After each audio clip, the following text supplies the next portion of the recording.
ಯಾರಾದರೂ ಆಗಲಿ ಕಾನೂನಿಗೆ ವಿರುದ್ಧವಾಗಿ ಏನು ಕೆಲಸ ಮಾಡಿದರೆ, ಚಟುವಟಿಕೆ ಮಾಡಿದರೆ ಅವ್ರ ಮೇಲೆ ಕ್ರಮ ತೊಗೊಳ್ತಾರೆ. ಅವ್ರು ಯಾವ ಪಾರ್ಟಿ ಅನ್ನೋದು ಆಮೇಲೆ ಪಕ್ಷ ಗಿಕ್ಷ ನೋಡೋಕ್ಕೆ ಹೋಗೋದಿಲ್ಲ.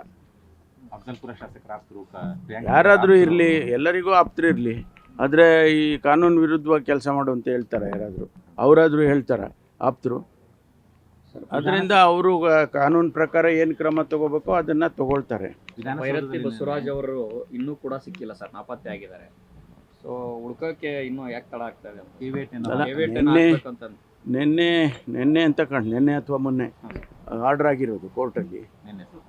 ಸೊ ಅದರಿಂದ ಅವರಿಗೆ ವಾಲಂಟಿಯರಾಗಿ ಅವರೇ ಬಂದು ಸರೆಂಡರ್ ಆದರೆ ಒಳ್ಳೆಯದು, ಇಲ್ಲಾಂದರೆ ಹುಡುಕ್ತಾರೆ.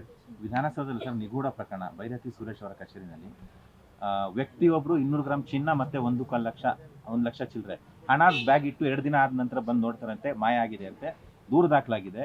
ಆ ಕಚೇರಿಗೆ ಯಾಕೆ ತಗೊಂಡು ಹೋದ ಏನೆಲ್ಲ ತುಂಬಾ ಅನುಮಾನ ಇದೆ ಸರ್. ಫಸ್ಟ್ ಆಫ್ ಆಲ್ ಗೇಟ್ನಿಂದ ಒಳಗಡೆ ಆ ಬ್ಯಾಗ್ ಹೆಂಗೋಯ್ತು ಅನ್ನೋದು ನನ್ನ ಕನ್ಸರ್ನ್.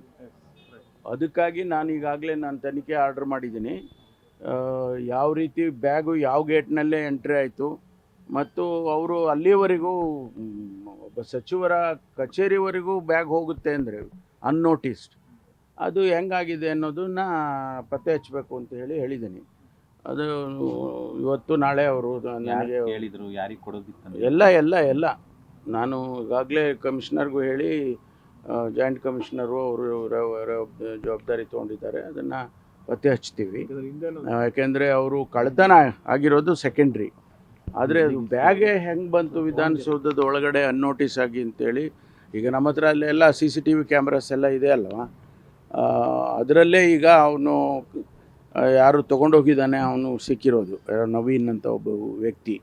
ಬಟ್ ಒಳಗಡೆ ಬಂದಿದ್ದು ಹೇಗೆ ಅನ್ನೋದನ್ನು ಪತ್ತೆ ಹಚ್ಚಿ ಅದು ಯಾಕೆ ತಂದರು ಏನು ಅದೆಲ್ಲ ತನಿಖೆ ಮಾಡ್ತೀವಿ. ನಾಳೆ KSCS ತೀರ್ಮಾನ, ಒಂದು RCB ಫ್ಯಾನ್ಸ್ಗೆ ಗುಡ್ ನ್ಯೂಸ್ ಸಿಗುತ್ತಾ ಸರ್? ಗುಡ್ ನ್ಯೂಸು ಬ್ಯಾಡ್ ನ್ಯೂಸು ಅಂತ ಏನಿಲ್ಲ. ಅಲ್ಲಿ ಅವರಿಗೆ ಜಸ್ಟಿಸ್ ಕುನ್ನಾ ಅವರ ವರದಿ ಪ್ರಕಾರ ಅವ್ರು ಏನೆಲ್ಲ ಕಂಪ್ಲೈ ಮಾಡಿದ್ದಾರೆ ಅಂತ ನೋಡ್ತೇವೆ. ಈಗಾಗಲೇ ನಾನು ಅದಕ್ಕಾಗಿ ಒಂದು ಕಮಿಟಿಯನ್ನೇ ಸೆಟಪ್ ಮಾಡಿದ್ದೆ. ಮಾನ್ಯ ಮಹೇಶ್ವರ ರಾವ್ ಅವರು, ನಮ್ಮ BBMP ಕಮಿಷನರು, ಅವರು ನಮ್ಮ ಪೊಲೀಸ್ ಕಮಿಷನರು, ಎಲ್ಲರೂ ಕೂಡ ನಾಳೆ ಚರ್ಚೆ ಮಾಡ್ತೀವಿ. ಅದೆಲ್ಲವನ್ನು ಚರ್ಚೆ ಮಾಡಿ ಒಂದು short term, long term, medium term ಅಂತ ಹೇಳೇನೋ ಮಾಡಿದ್ದಾರೆ. ಯಾಕೆಂದರೆ ನಾವು ಇಮಿಡಿಯೇಟಾಗಿ ನೀವೆಲ್ಲವನ್ನು ಮಾಡಿ ಅಂದರೆ ಮಾಡೋದಕ್ಕೂ ಅವ್ರಿಗೂ ಕಷ್ಟ ಆಗ್ಬೋದು. ಇಮಿಡಿಯೇಟಾಗಿ ಶಾರ್ಟ್ ಟರ್ಮ್ ಏನು ಕಂಪ್ಲೈ ಮಾಡಬೇಕಾಗಿದೆ ಅದನ್ನೆಲ್ಲ ಮಾಡೋದಕ್ಕೆ ಸೂಚನೆ ಕೊಟ್ಟಿದ್ದಾರೆ. ಅವರು ಎಷ್ಟು ಮಟ್ಟಿಗೆ ಮಾಡಿದ್ದಾರೆ ಅಂತ ಅವರು ವರದಿ ಕೊಡ್ತಾರೆ. ನಮ್ಮವರು ಕೂಡ ಈಗಾಗಲೇ ಹೋಗಿ ಇನ್ಸ್ಪೆಕ್ಷನ್ ಮಾಡಿದ್ದಾರೆ, 2 ಸಾರಿ ಮಾಡಿದ್ದಾರೆ. ಸೊ ಅವರ ವರದಿನೂ ಬರುತ್ತೆ, ಚರ್ಚೆ ಮಾಡ್ತೀವಿ.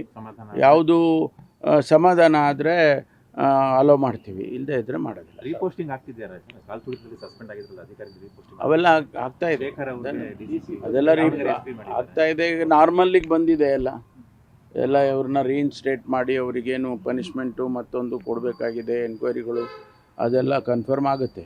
ಆದರೆ ಅವ್ರನ್ನ ಅಷ್ಟು ಜನನ ಆಚೆ ಇಟ್ಟು ಸೀನಿಯರ್ ಆಫೀಸರ್ಸನ್ನು ಸಾಧ್ಯ ಇಲ್ಲ ಅಂಥೇಳಿ ಮುಖ್ಯಮಂತ್ರಿಗಳು ರೀಇನ್ಸ್ಟೇಟ್ ಮಾಡಿದ್ದಾರೆ.